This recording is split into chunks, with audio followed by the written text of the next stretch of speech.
Assalamu alaikum, hi, hello, and a gigantic good morning to all our lovely viewers who are out there. Time to wake and bake, rise and shine, and time to get up, guys. Come on. Yeah, because we have hit the midweek mark of the week and we are almost at the end. Not that we're looking forward to the end, but today we have a very interesting show for you today. But before that, Maha, whenever you say that we are marking the midweek, what do you actually Mean? feel while you say it? I feel that Sundays. there's only like a couple of days left till I have to wake up at 6:30 in the morning. But all right, we have never discussed this on our show. Whenever Yes. we come to the studio and we go live, how do you feel? What sort of a feeling is it? Do you feel mesmerized, or every time when you have to get up early in the morning at 6 maybe, how do you feel? I feel like, I was having the best sleep of my life. Even I may not have been having, but it feels a bit difficult. But then I remember I have to go do the show, and I get very excited doing the show. But I'm you know, very Ma- happy, very proud of this show. Wow, that's perfect. I guess it's both ways. And Good.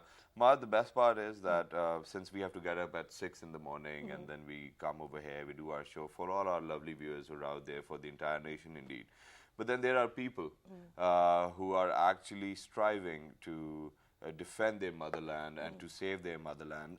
And it does not really matter to them whether they have to be up by at 6 in the morning, maybe 3 at night, or maybe 12 in the midnight. So, and what they have done is that they have sacrificed their lives, they have rendered their lives for their motherland. And today is a very important day. And would you mind telling all our viewers about what we're talking about? Today we're actually marking the day where we have people who have given their lives for the soil, not just people who in the forces, but even the civilians and anyone who's been caught in the line of fire in any shape or form. And their purpose was not for themselves. It was to defend the people around them. It was to defend the earth. So we just want to take a moment and just remember all those people who may have lost their lives doing that. And the day itself is known as Yom Shoda, and it marks. It is of national importance. Obviously, it's the day for martyrs. It's dedicated to them, because giving up your life for the motherland is not that easy. For instance, that wherever you're going, may it be war, may it be war on terror, you have that hint that you might lose your life, and this might be the last time you're taking a look at your mother, or maybe your kids, or maybe your family.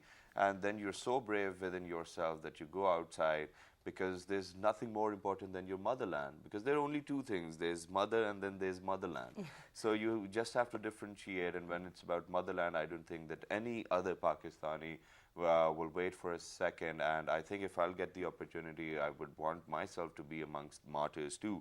So a big salute to all the armed forces, may it be Pakistan Army, Navy, or Air Force, or all the civilians. For example, there was a young kid in Hangu who actually sacrificed his life, and he stood outside his school, and the assembly was actually taking place, and he stopped that particular person who was there. Yeah, exactly. But what sort of courage does it take? Exactly, and it's such a young age. I mean, like, the fact is, knowing that these people, a lot of them know that this is wrong. And like that kid who gave his life, for his whole school, he knew that if he didn't stop it, then it would be not just the loss of one, it'd be the loss of hundreds. So, Exactly. There is a lot to be learned from, these young people who make these courageous acts. But we also have a little clip to share with you. So go and take a look. And when you come back, we will start our show.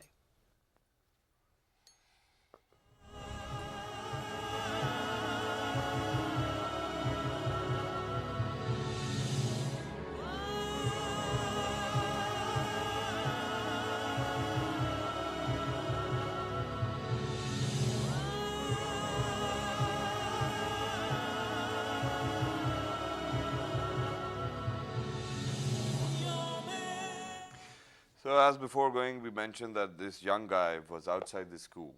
So now there's a very important role which is being played by schools and all those teachers who are out there, and the mothers too, because education is very important. Education is that pivotal rule which actually grooms you and tells you and makes you learn how to differentiate in between bad and good. But that might be a very basic concept, but over here in Pakistan, we're full of courage and will definitely be there whenever our motherland needs us. Exactly. And also what Shahzad was talking about, the importance of education, the importance of knowing between right and wrong, and the way we interpret it and how we take it on board. Because, you know, it's very easy. We talk about education, we talk about going to university, getting a degree, having good grades in class, coming at the top, but it means nothing if you don't really understand it. It's very easy to memorize something, repeat it for an exam, but then how do we apply it to life? How do we use these skills that we've learned in school and apply it to our daily life? So what we're going to do is discuss the importance of education and how it's shaping the youngsters today and how can we improve it,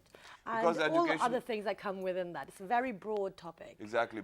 It is a very broad topic, but what we are going to do is that we are going to discuss the grassroots level Yes. problems, and then we'll come up with remedies. And then for that particular reason, we've got experts over Yeah. here in the studio. So let me just introduce to you.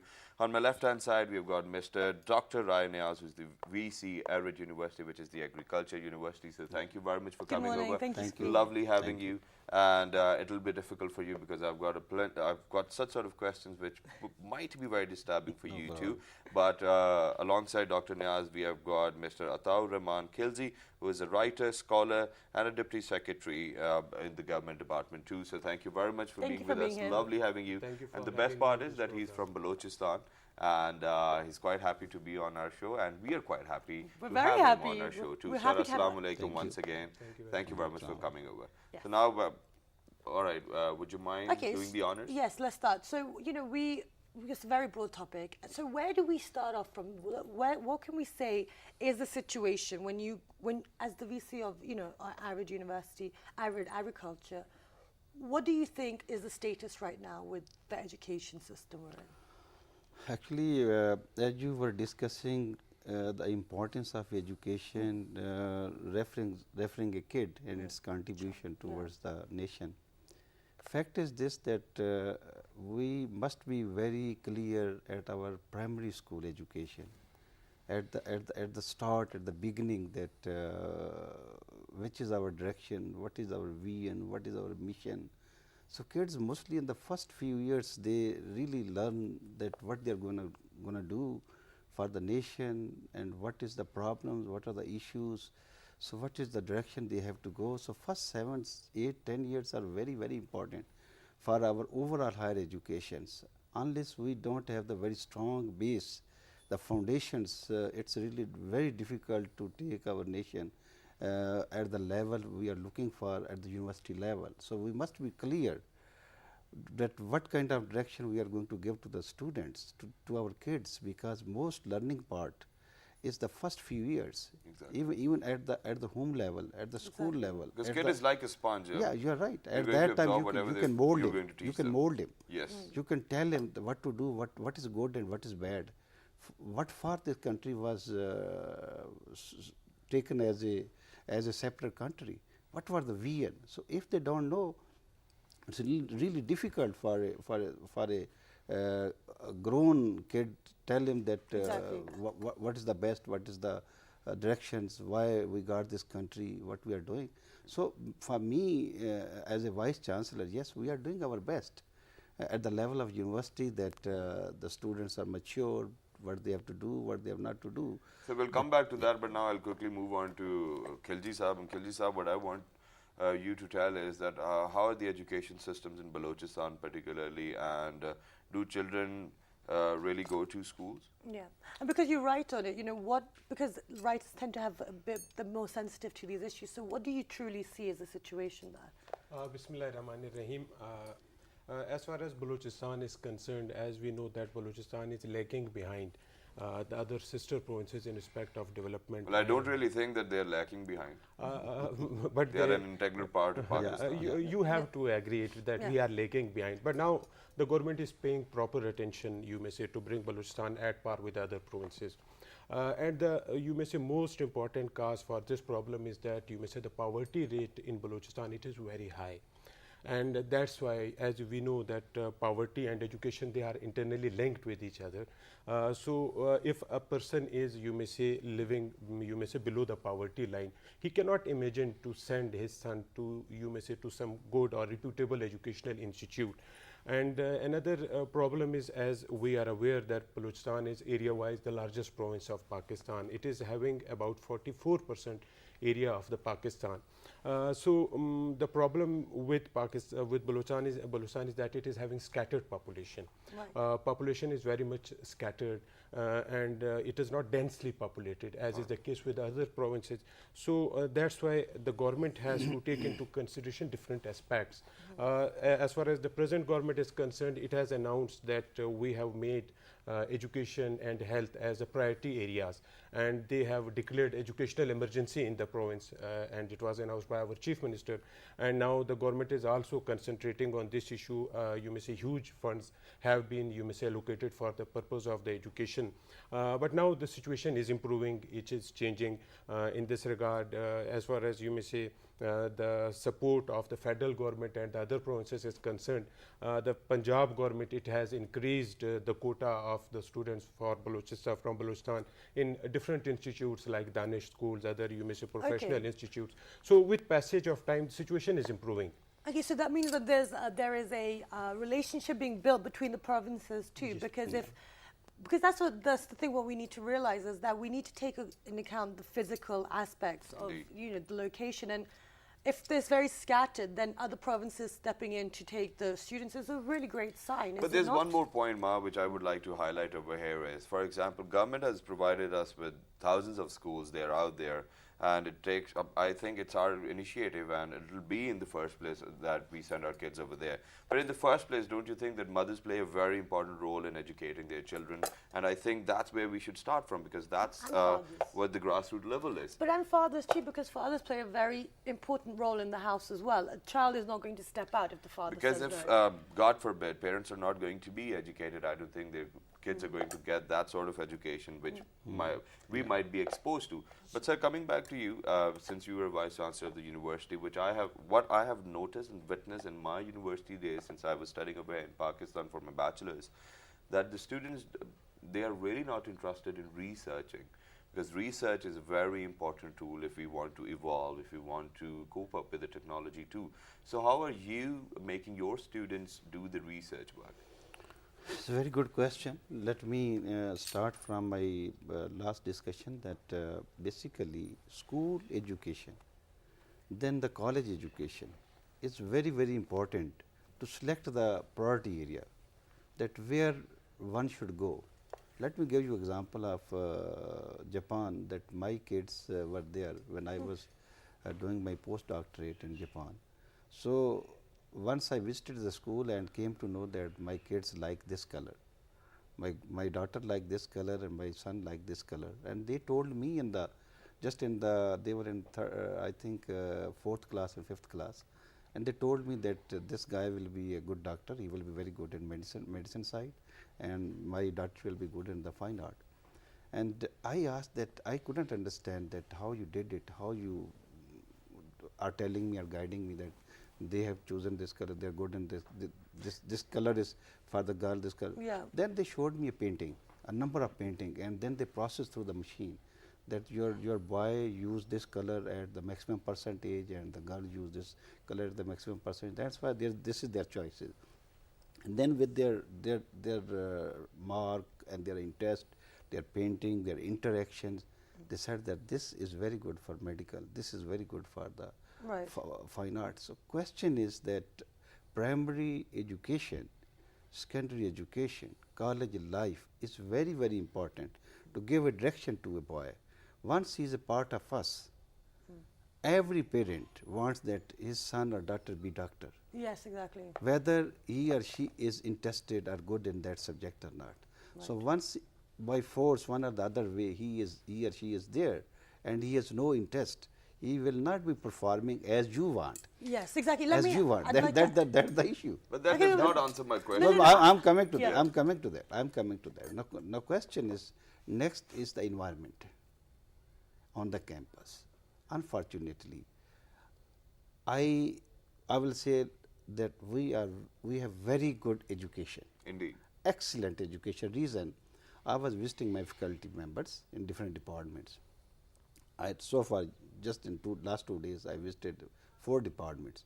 believe me, if there are 12 faculty members, all are PhD. If there are 15, they all are PhD. So look at that, within the PhD, 15 staff members, all PhD, and if you ask them, you are PhD from where? From England, PhD from Australia, PhD from German, PhD from USA. So they have only one area, but we have 12 trained person from 12 nations. Right. The best faculty, best education. Coming to your question, that we have to create environment. Yes, exactly. That environment is not there. That we should take our students, take our faculty, involve them in the local issues and concerns. Our farmers facing, that I belong to agriculture, what my farmer problems are there. They must be aware of those problems. When they go to USA, they are at very high tech. When they get back to this system, they have to go at the farmer level.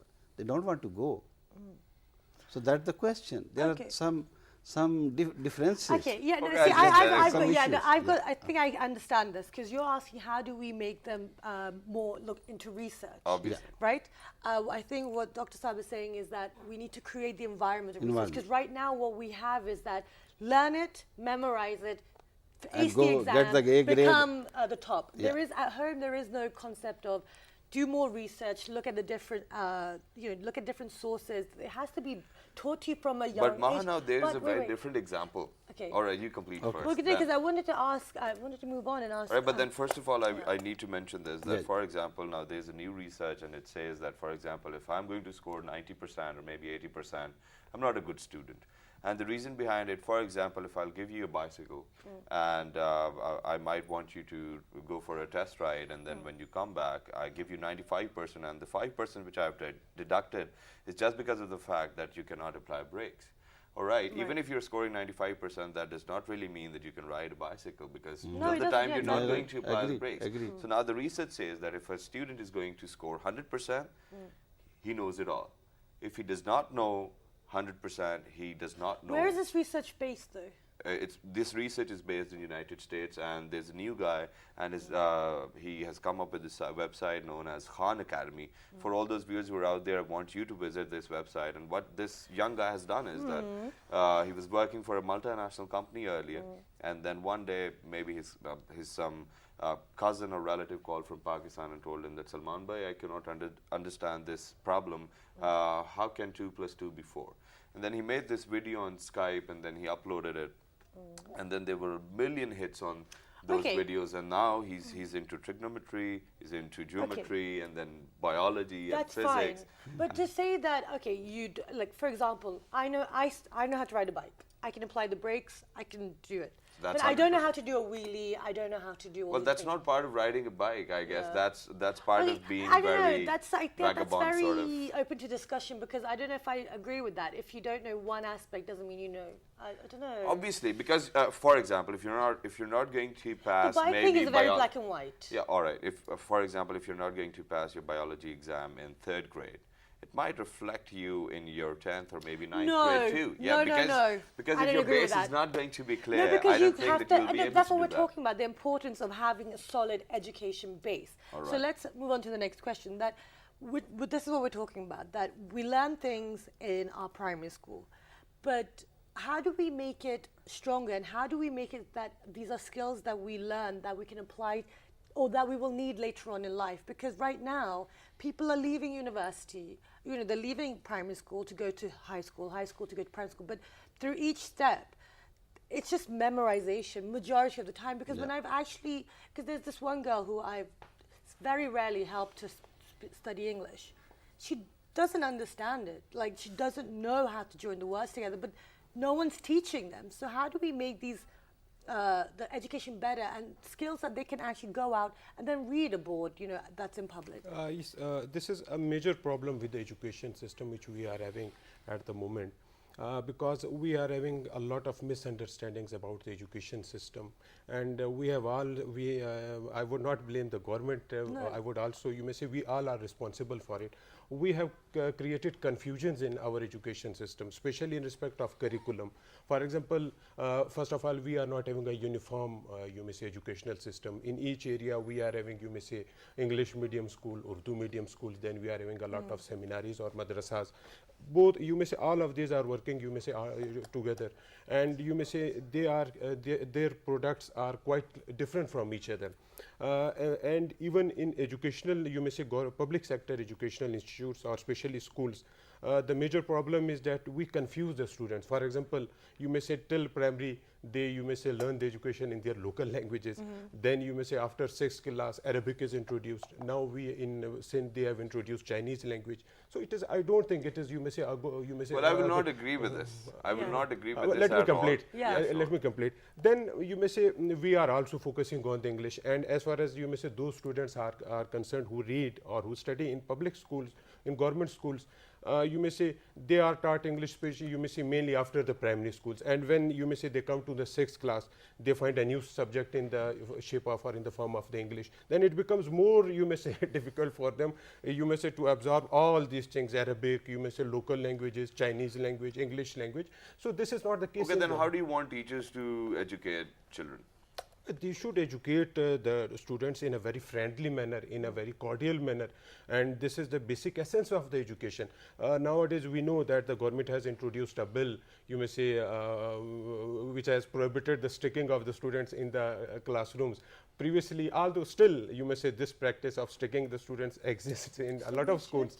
But the problem, you may say, now it is prohibited by law. You have definitely, you people have visited foreign countries and you are well aware of it. My brother was also there in USA, and he is basically a teacher, subject specialist. He told me when he returned from the States, he told me that the way they were teaching the students, that was so comfortable that the students were very much willing in the morning to go to the school. But in our country, the reverse is the case. We cannot find a student who would go readily, or you may say willingly go to the school. Okay, I'd like to add something with that. Is that I think universally no one really truly wants to go to school in the mornings, like kids as children, because but the thing is over here, I think that there is that desire to learn, but it's not just how you were saying. It's not, we can't just put it all on the state. It's taking responsibility as individuals, and if you have a child, then it's taking that responsibility for their future. So.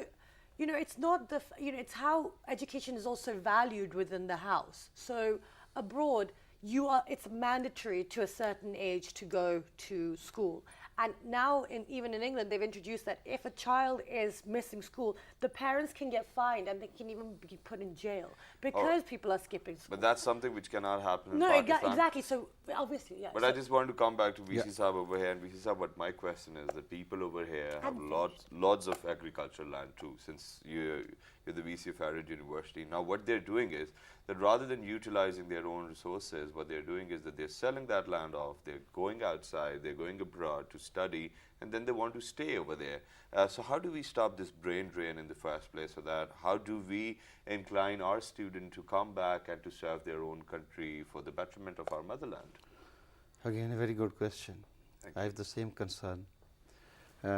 Once I joined about a year back, and I had the same feeling that, and question was how to do that.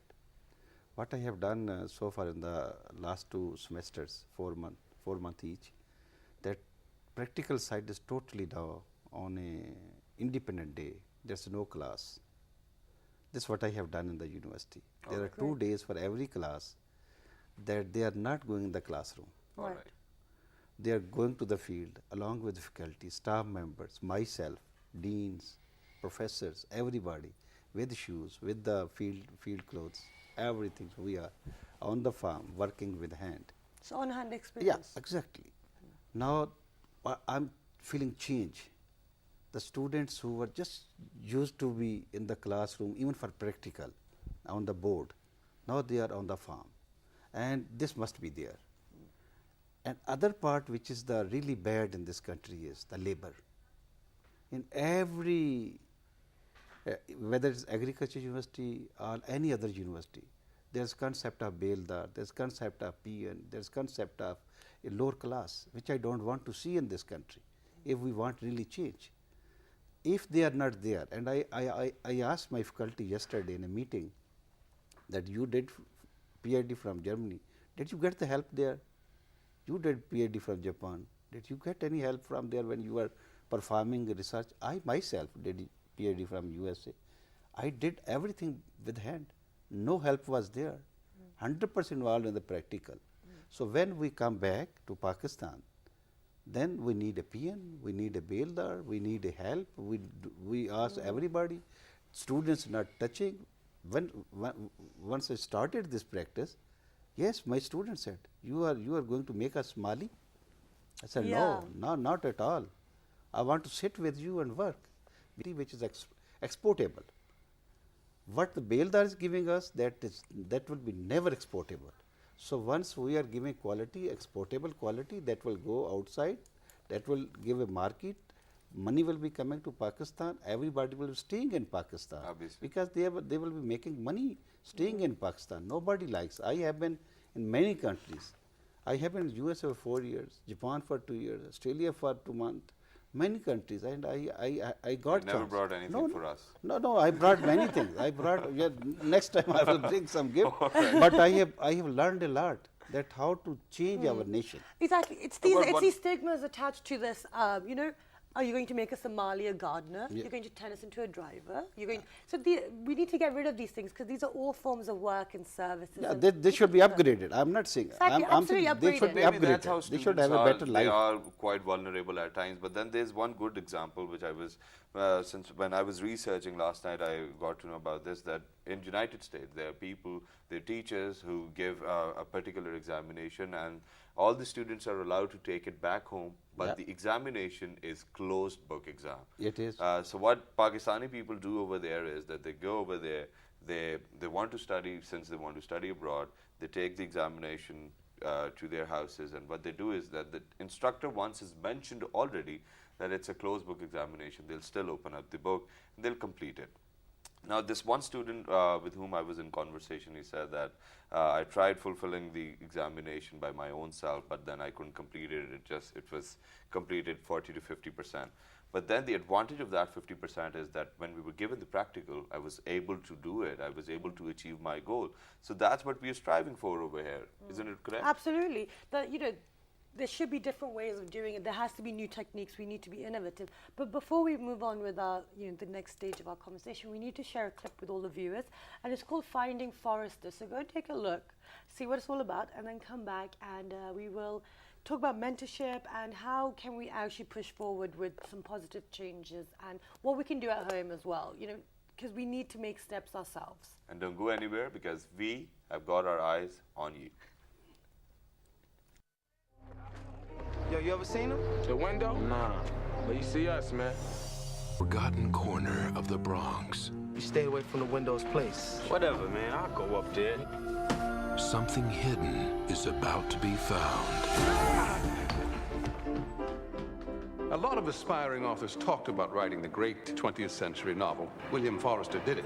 This was the only one he chose to write. Someone legendary Mr. Forrester was unavailable for comment. Yeah, I bet he was. is about to be discovered.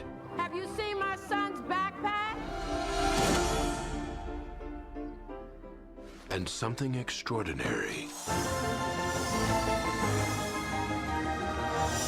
is about to take place. I was wondering, maybe I could bring you some more of my writing. Bolt the door if you're coming in. That's you, isn't it? If I ask you not to say anything to anybody, And if I asked you to keep helping me? there'll be no questions about me or why there was only one book. The question concerning your most recent work isn't whether it's good, Punch the keys! it's whether it's too good. Yes, you're the man now, dog. You don't think he wrote it? He's a basketball player. From the Bronx. Find your passion. There's a question in your writing suggesting what is it you wish to do with your life. Find your courage. It's a melancholy truth that even Great men have poor relations. Dickens. Do you know what people are most afraid of? You will hear the beat of a horse's... Kipling. What they don't understand. Come on, Professor. Get out! And find out You let me take it on this one because you're too scared to walk out the door and do something for somebody else.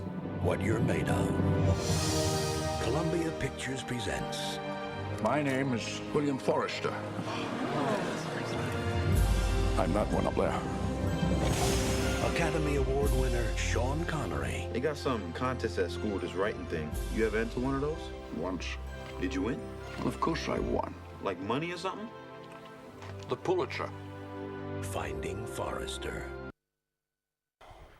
Okay, so that was Finding Forrester, a film about mentorship and about finding someone to guide you when you do have this talent and someone bringing it out of you, and without being a teacher, without being a parent, someone who is kind of on the same wavelength. So how I can be one too. For who? I am one. For in who? fact, for Like, a lot of people over there. Thank you. how old are they? Shukr, Like 3? alhamdulillah. No, kidding.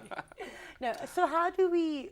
How can we take the role of mentorship and actually use that? Because there are a lot of inspiring people here who are doing a lot of great work. So how do we take that down to the grassroots levels where we want to inspire people? Yes, mentoring is very much necessary, and I would say that it is inevitable, you may say, for bringing up the children in a good manner and in imparting good education to them.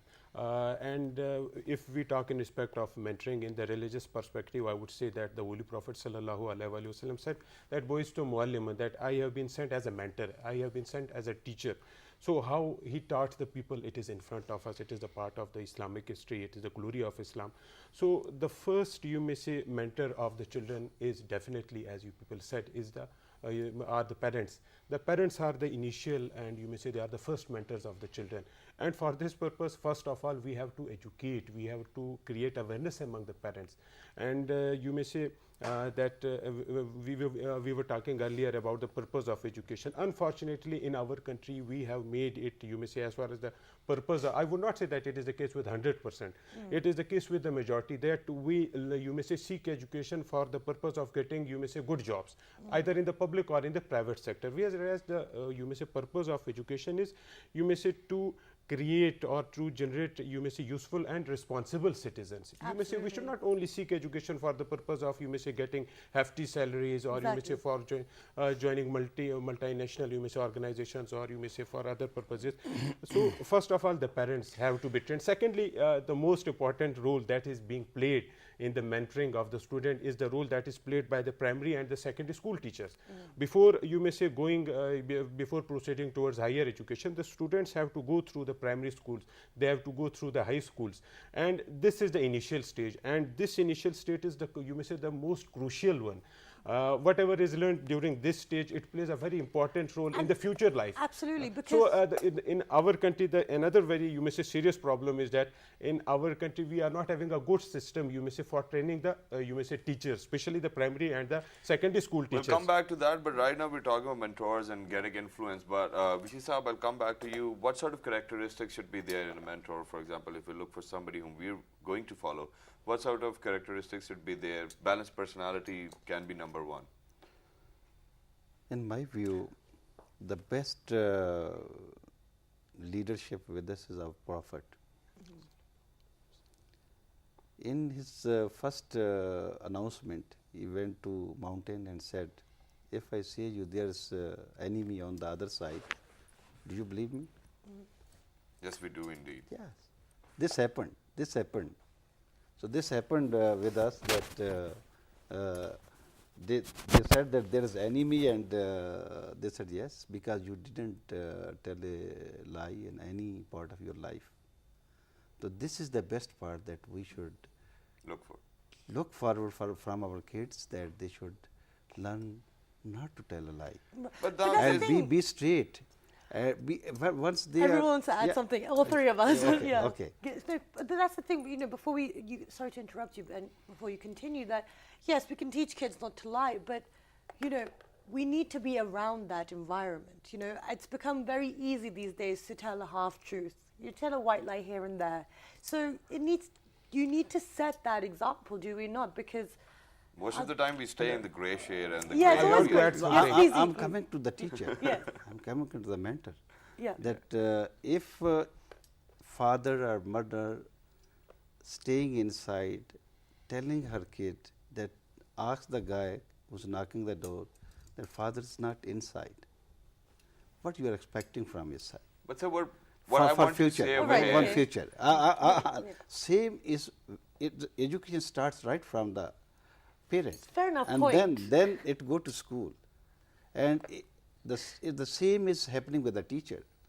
Same is happening with the professor. If this is the situation, what you are expecting from the Sir, professor? parents will always be an influence for their children. That's correct. But now there's another dilemma with people, and that dilemma is, for example, if there's going to be Atif Aslam roaming around somewhere, maybe in Islamabad, and there'll be a bunch of people around Atif Aslam, but then they won't just step up to go shake hands with him just because of the fact that they think that they are a bigger Atif Aslam than him or maybe than any other person.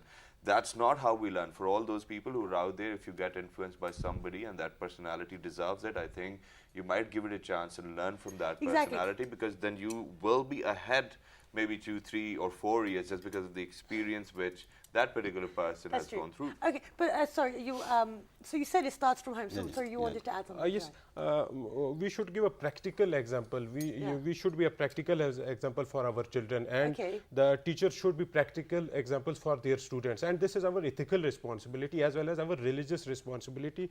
We are not allowed to practice, you may say, to say those things which we don't practice ourselves. For example, if the father is smoking in front of the children, then he cannot say to his parents, you may say, that you should not smoke. I don't agree with that. They would never adhere, you may say, to this advice, because they are inspired by the parent, and when they are, you may say, a minor child is, you may say, sitting there and the father or the mother, they are smoking. So it is having a very negative impression on their innocent mind. And the same is the case with the teachers. In front of their kids. I'm sure they and do. The same is so we should become role models. There should not be contradictions between our sayings and our actions. Absolutely. And if we do it, definitely we would influence our children. Absolutely, and that's a really good point. There shouldn't be contradictions. We shouldn't be saying one thing and then confusing their minds with something else. However, that's the problem. Like, I think that's what the issue is, that parents don't actually treat their children like a mini adult. I know someone who does, and he's a really sharp little kid. But the thing is, say no, but tell them why. Our parents, we're using practical examples here. They never just said, no, don't do it because I'm saying so and I'll do whatever I want. They said, no, don't do it because in our religion it says this, in our culture it says this, in our house we do this. Yes, you may see other people doing it, but that's the way they live their lives. This is not, for example, for smoking. I have people within our family who smoke, but their children don't do it because they know the dangers of it, and they've seen, because they've been educated by the other stuff. When they would grow up, they would also smoke. No, they don't. They're all grown up and they don't. No, I don't because agree they've learned about it. The education was there from the house. They knew that their father did it, but they knew the health problems and they knew how much he struggled with it because it was there. This is the awareness. Exactly. So education and awareness, that you can't just have education without. Yes, definitely the parents should prohibit the children from doing something wrong. Of course. But you may say they should prove it by their own, you may say, practical actions. But then it's not just about the parents too, it's about the teachers too, who are out there in the schools, and they have to come up with newer techniques where they can influence children so that children would be interested in learning too. But then at the same time, I will agree to the point which you just made, that there has to be a logic behind every reason. For example, if my father is stopping me to go to a friend's place, he'll give me a reason. He'll be like, you might get a little more spoiled if you're going to go to your friend's place. But for instance, if parents out there, they end up in a conversation, not an argument, with their children, and they take their children into their confidence, and the children expresses whatever they feel, then I guess that's the perfect bond, because that's how my parents have groomed me, and I can share each and every bit of my life with my parents, and that's the best part. Really? And I'm right in front of you. Wow, that's a bold statement to make on national television. But with that, thank you so much for joining us today, and it's been a really great morning. If you just have one message to share with all our viewers, that'd be great. If you just look into one of the cameras with the lights on. I believe that nothing is difficult, and with working hard, you can find the solution of every damn question. Absolutely. So find the real direction and go ahead. Fantastic. What about you? My message would be in the shape of a small incident from the life of the Holy Prophet sallallahu alaihi wasallam, which shows the importance of the education, not only religious education but also modern education. In the Battle of the Badr, we know that 70 the Muslims were victorious, and 70 infidels, they were made prisoners of war. And the condition set for their release was that each one of them would teach the art of reading and writing to 10 illiterate Muslims. So they were non-Muslim. They could not have taught, you may say, Islamic education to the Muslims. Exactly. So that's why it shows the importance of the religious as well as modern education. Thank you very much, guys. That was a great story. For being with us. Lovely having you. And 9:10 we started the show, and it's about time that we go. Oh, very good. That's education for you. But no, I just wanted to say that it's really important that we try and learn as much as we can, but it's not just about education. It's about being, applying it, being aware. And education is meant to open our minds. It's meant to make us more tolerant. It's meant to make us, like you said, it's meant to make us grow as an individual. It's not meant to close us off and narrow us down. So with that, do keep that in mind. Things are not always black and white. And be concerned with yourself and with your child. Just forget about the world. Just do the best you can do for yourself. Because at the same time, I think just reading from books is not very essential. Practical learning is quite important, because what's written in the books is not written on the degrees. That's my first point. And try researching, guys. And Google is such a blessing for us. But all dangerous too, not always. Yeah, it is dangerous too, but then you obviously have to come up with many other options and different dimensions of your one single thought. For example, if you're going to think that I'm going to drink water, there can be 100 different dimensions to it, whether you're going to have hot water, maybe cold water, in which glass, what sort of, so it matters. It depends on you. And if you're going to achieve the best, and if you want to indeed achieve the best within the shortest span of time, I think exploring your dimensions is the only option. So stay blessed and goodbye. And we had all the information on the bottom. Have a great day. And also, you've got a Twitter page now, so do go onto Twitter. So wow, that's nice. Yeah, now you can't do your own page anymore. Yeah, kidding. So look after yourself, and a very good morning once again.